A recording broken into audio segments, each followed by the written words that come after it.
D'abord, on fait un constat de diversité et de la pluralité des formes d'existence d'activités sociales et culturelles.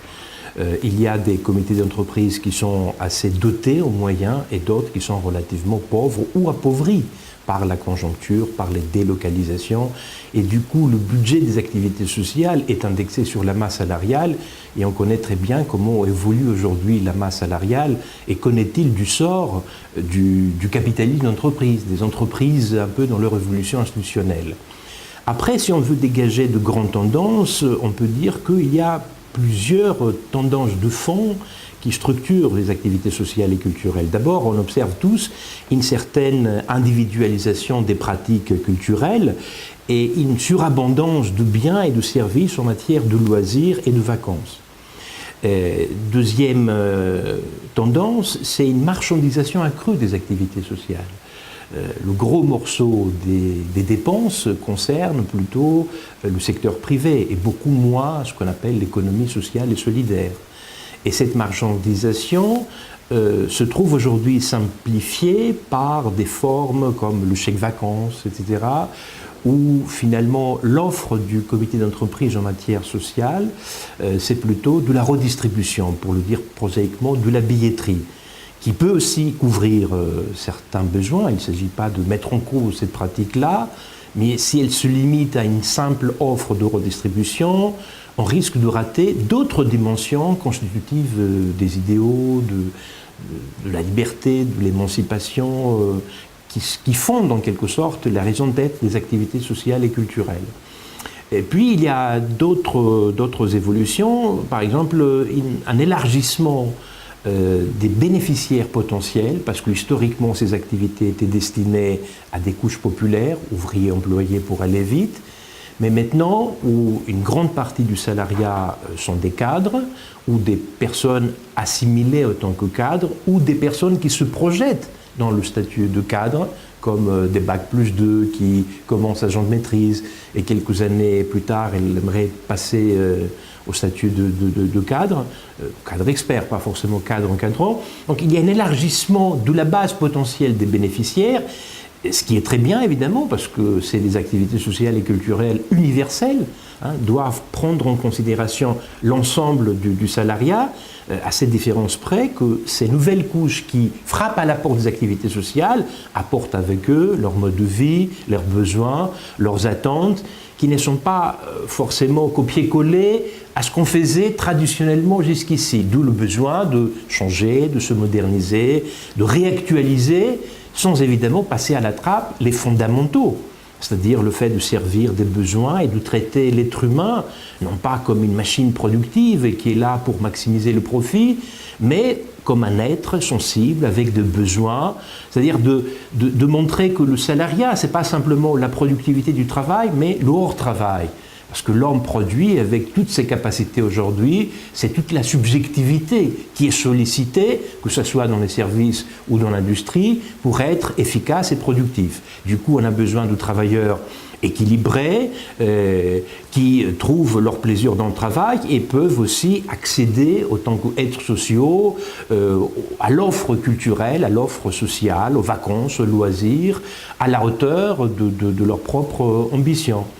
Et du coup, les activités sociales aujourd'hui, face à cette montée de l'individualisme et la dissolution des formes traditionnelles du collectif, doivent se réinventer, ce qui pose évidemment de redoutables défis, vous pouvez l'imaginer en tant que syndicaliste, au mouvement syndical, aux élus dans les comités d'établissement, quel que soit le secteur, à la fois pour rester sur les fondamentaux, qui sont toujours les valeurs que les syndicalistes défendent, et en même temps de se réadapter aux besoins évolutifs des salariés et de satisfaire au maximum tout cela sans tomber dans le piège de la consommation un peu mimétique, individualiste, qui est finalement une consommation appauvrissante.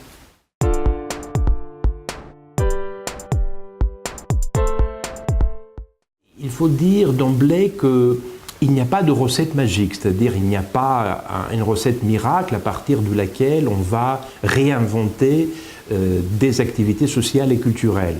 Il y a évidemment des démarches à suivre. Par exemple, fondamentalement, il faut savoir écouter les salariés, qu'est-ce qu'ils disent.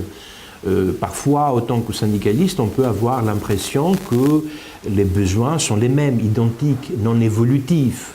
Alors que les besoins ou les attentes, il peut même y avoir un décalage entre les besoins et les attentes et l'expression même des besoins. Parce que parfois, on peut avoir des besoins non exprimés et du coup, l'offre ne correspond pas.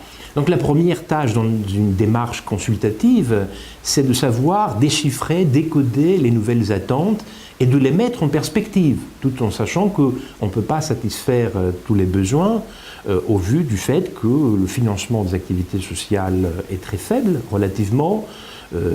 D'après mes propres enquêtes, on peut commencer, enfin il n'y a pas de plancher ni de plafond finalement, on peut commencer par 0,2 ou 0,4 de la masse salariale et on peut aller aux grandes boîtes jusqu'à 4, 4,5, 5% de la masse salariale. Voilà. Donc il y a des grandes inégalités, parfois même au sein des groupes industriels ou des groupes de services. Du coup, il n'y a pas une péréquation en termes de financement qui dégage des ressources pour que certaines personnes puissent participer, selon leurs revenus, aux activités sociales et culturelles. Donc, à côté de la bataille pour déchiffrer, pour décoder les attentes, il y a la bataille pour mutualiser les ressources et pour constituer le financement des activités sociales comme une revendication syndicale, comme une revendication sociale. Parce que c'est un champ revendicatif, pas seulement un champ de la redistribution des ressources. On voit dans certains groupes, par exemple, que tel comité d'établissement par rapport à un tel autre, il peut y avoir des variations du taux de financement de 1 à 2 ou à 3, ce qui est inadmissible si on se place de la perspective d'un très grand groupe, comme, je ne sais pas, des groupes automobiles, où j'ai vu des différences évidentes. Donc, connaître les attentes des salariés, se mutualiser pour augmenter le financement et une certaine redistribution égalitaire des finances, et puis passer à des formes de mutualisation entre petits comités d'entreprise et grands, ou des mutualisations sur la base d'un bassin d'emploi, c'est-à-dire de ne pas rester d'une manière enclavée, d'une manière isolée, chacun avec ses petites ressources, mutualiser pour créer ce que les économistes appellent des économies d'échelle, c'est-à-dire plus on est nombreux, plus le coût unitaire d'un produit, d'un service va baisser. Et puis, un quatrième élément dans cette démarche, ce serait de désenclaver, d'ouvrir les fenêtres, en quelque sorte, dans les activités sociales, c'est-à-dire de joindre la vie associative, de créer des mutualisations en dehors même du champ des entreprises, avec le tissu local, les associations, les collectivités territoriales, et donc de tisser localement le lieu, le territoire, en vue de dégager des formes de synergie et de décorporatiser parfois les activités sociales, parce que parfois certaines couches de la population, comme des cadres, ne veulent pas vivre pendant les vacances, par exemple, avec leurs collègues, c'est-à-dire être dans un esprit de corporation exclusif. Voilà. Bon, il ne s'agit pas de mettre en cause cette possibilité, mais il y a aussi la possibilité ou le souhait d'élargir le champ de participation, de décorporatiser dans une certaine mesure. Je sais qu'il y a beaucoup d'obstacles juridiques parce que l'argent d'un comité d'entreprise doit être dépensé par les membres qui appartiennent à ce comité d'entreprise. Mais on peut créer des formes de mutualisation pour créer des synergies au niveau interentreprise comme au niveau territorial avec des associations et des municipalités.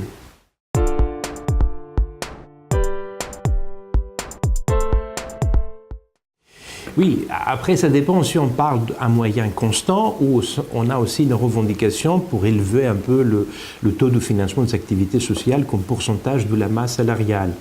De toute façon, c'est quelque chose qu'il faut réinventer. C'est une gageure et il peut y avoir des tensions, voire de contradictions.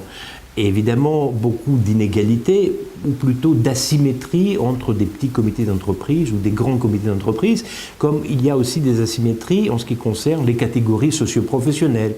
C'est autre chose un cadre supérieur qui peut se payer des vacances tout seul sans passer par le comité d'entreprise. C'est autre chose un agent d'exécution qui gagne un peu plus que le SMIC, voire même le SMIC carrément, qui ne peut pas partir en vacances sans une petite aide de la part de son comité d'entreprise. Je pense qu'il faut réinventer des formes de solidarité. Ça ne signifie pas qu'on a une équité comme on coupe toute la tête qui dépasse. Hein. Chacun peut participer selon ses propres revenus. Il y a cette logique de proportionnalité. Et d'après quelques enquêtes que je menais auprès des bénéficiaires, je ne pense pas qu'y compris les cadres, voire les cadres supérieurs, seraient contre l'idée d'une solidarité, comme quoi ils peuvent payer un peu plus par rapport aux salariés de base qui ne gagnent pas beaucoup comme eux. Et ce qui peut créer des problèmes, c'est lorsqu'ils se sentent un peu exclus ou la structure de l'offre ne correspond absolument pas à leurs propres attentes. Et du coup, il y a une contradiction entre cette idée qu'il faut individualiser la satisfaction des besoins et donc avoir une politique de l'offre entre guillemets à la carte et en même temps jouer la carte de la solidarité. Donc il faut articuler ces deux principes, c'est-à-dire une individualisation aujourd'hui qui ne doit pas devenir quand même une sorte de solipsisme, c'est-à-dire être complètement ciblé sur soi-même. Et en même temps, le besoin de solidarité, d'arbitrage. Et de toute façon, les arbitrages sont inévitables.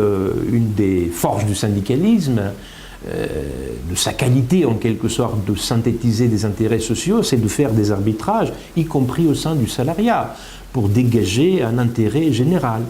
Et du coup, l'équité, ce n'est pas l'égalitarisme de caserne. Quelqu'un qui gagne beaucoup moins, évidemment, il doit payer beaucoup moins aussi. Hein. Il y a une proportionnalité, mais il ne faut pas que cette proportionnalité, que ça cultive un sentiment d'exclusion pour certaines catégories de la population, comme les cadres, qui aujourd'hui c'est une couche qui monte, ou comme des jeunes aussi. Pas forcément des jeunes cadres, mais des jeunes tout court, qui peuvent avoir des besoins lorsqu'ils sont célibataires, qui ne sont pas le besoin classique d'un couple avec enfants qui peut envoyer ses enfants aux colonies de vacances, etc. Donc mais cela présuppose, à mon avis, de la part des organisations syndicales, une capacité réflexive, distanciée du temps, alors qu'on est un peu phagocyté par l'urgence, par un syndicalisme multifront qui doit se battre sur le front de l'emploi, des conditions de travail, des salaires, des risques psychosociaux, etc., et qui a tendance à sous-estimer la portée émancipatrice de ces activités, non seulement pour le bien-être des gens et leur bonheur, entre guillemets, privé en dehors de la sphère du travail, mais pour l'efficacité même du syndicalisme sur le plan revendicatif. Parce que lorsqu'on a des gens qui sont mal leur peau, qui sont malheureux, qui sont complètement individualisés, individualistes, c'est des gens qui ne pourront jamais se mobiliser, y compris pour les conditions de travail, la solidarité vis-à-vis des collègues licenciés, etc. Donc il faut voir ces activités sociales et culturelles comme... il faut les voir comme un passage pour maximiser son travail revendicatif dans une sorte de complémentarité. Il ne faut pas les sous-estimer, mais les valoriser. Pour le dire plus brutalement, il faut sensibiliser le corps militant à la portée politique et émancipatrice des activités sociales. Que les militants sociaux, entre guillemets, les élus dans les comités d'entreprise qui travaillent sur ces aspects-là, ne sont pas des militants de deuxième zone, ni qu'ils ont une vie un peu plus agréable par rapport aux autres qui sont en confrontation ou en négociation avec les directions d'entreprise. Ils participent eux-mêmes à un travail de lissage de la capacité du syndicalisme de rebondir.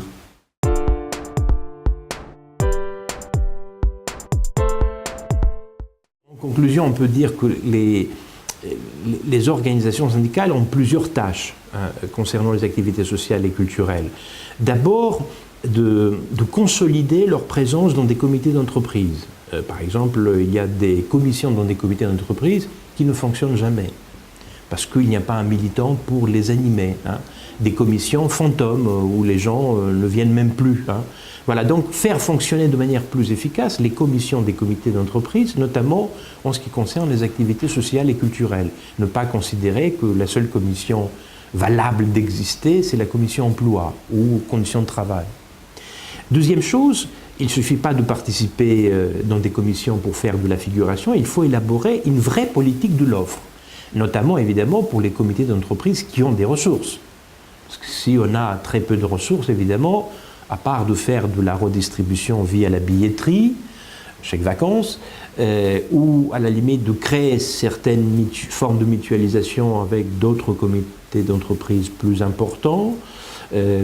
On a très peu de marge de manœuvre, d'autant plus qu'on n'a ni l'expertise militante pour monter des activités, ça prend du temps, et puis on est débordé par le revendicatif pur. Troisième idée, pour monter une bonne politique de l'offre, il faut avoir une connaissance affinée du salariat, qui a beaucoup évolué. On sait, il s'est rajeuni, féminisé, un peu entre guillemets intellectualisé. En tout cas, même si on a peu de diplômes, les entreprises demandent de plus en plus de compétences. Il y a une mobilisation de l'intellect et même de la subjectivité humaine qui fait qu'aujourd'hui le travail devient plus dense, plus exigeant. Il y a une saturation mentale, y compris dans des métiers les plus manuels. Et il y a une fatigue non seulement physique, mais aussi mentale. Cela signifie qu'il faut structurer, lorsqu'on a surtout des moyens, une véritable politique de l'offre, ne pas se contenter à la pure redistribution, parce que quelqu'un finalement peut considérer que comme le patron redistribue le chèque restaurant, il peut aussi efficacement redistribuer le chèque vacances. Voilà, il a le management, les compétences gestionnaires, voilà, il fera mieux que les syndicalistes qui ont d'autres chats à fouetter, entre guillemets. Du coup, ça présuppose une certaine réflexion, revenir aux fondamentaux et voir, ce que je viens de dire, la complémentarité entre le revendicatif et l'aspect social et culturel. Parce que quel est le but du syndicalisme? Si on donnait une baguette magique au syndicat, quel que soit d'ailleurs l'appartenance syndicale, quel type de société le syndicat allait nous fabriquer? Je pense qu'une des réponses se trouve dans ces activités sociales et culturelles, là où l'être humain, ce n'est pas un facteur de production, mais un être sensible avec de besoins, non seulement dans la sphère du travail, le bien-être au travail, qui peut rendre le travail efficace, mais aussi dans le hors-travail, l'équilibre des temps de vie, toutes les revendications historiques du syndicalisme, et a fortiori de la CFDT, très sensibilisées sur cette problématique-là. On sait très bien que historiquement, si on prend la dernière tranche un peu de notre modernité, ces questions ont été un peu marginalisées, parce que la crise économique, le chômage, la dégradation des conditions de travail ont fait passer à la trappe cette problématique.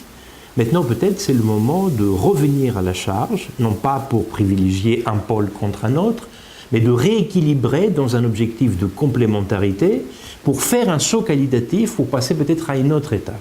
Et pour cela, évidemment, il faut dégager à la fois des ressources militantes, des hommes et des femmes qui réfléchissent, se donner du temps, et puis associer le travail réflexif avec des gens qui travaillent, des experts, en dehors même du champ du syndicalisme, pour avancer dans cette connaissance affinée du salariat, et peut-être des stratégies syndicales pour rebondir dans l'accomplissement un peu des idéaux constitutifs du syndicalisme.